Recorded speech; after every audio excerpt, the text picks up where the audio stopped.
现在还有什么菜是能够吃到儿时的味道的呢？想一想，粉坨子应该是一道不能错过的美味了。今天蓝妹儿就给你带来一道小时候最爱吃的粉坨子，味道呢好像比肉都还要香。我们先把青蒜叶洗干净，切成小段儿；红尖椒去蒂，切成片状备用。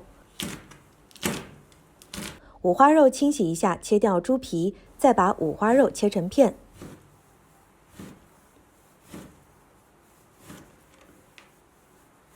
红薯淀粉当中加入少许的清水，搅拌均匀。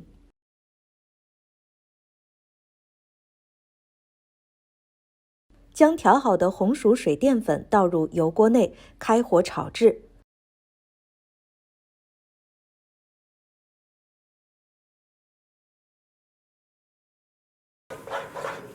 炒到水淀粉凝固，然后呢，再慢慢的煎制它。煎到淀粉坨子两面都起脆壳了，用铲子按压下去的时候是软的，就可以出锅了。接着呢，用刀将淀粉坨子切成小块，用手捏一下，你会发现它是外脆里软的。锅内不用放油，倒入五花肉片摊匀了，稍微煎一下，将五花肉的两面都煎黄。随后用铲子翻炒，再放入切好的姜蒜末炒香，往锅内倒入生抽炒匀了，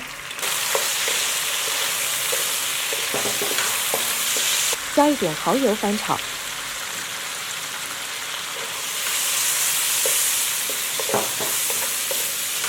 炒匀之后呢，倒入一点老抽调色，如果觉得够咸了，就可以不用再加盐了。接着就把准备好的淀粉坨子倒入锅内，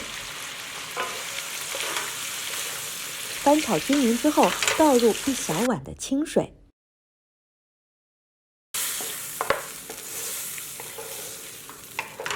等到淀粉坨子煮软了，锅内出清油了之后，就可以加上切好的青蒜叶和红椒片翻炒了。青蒜叶断生之后呢，加一点点的醋，翻炒均匀就可以出锅了。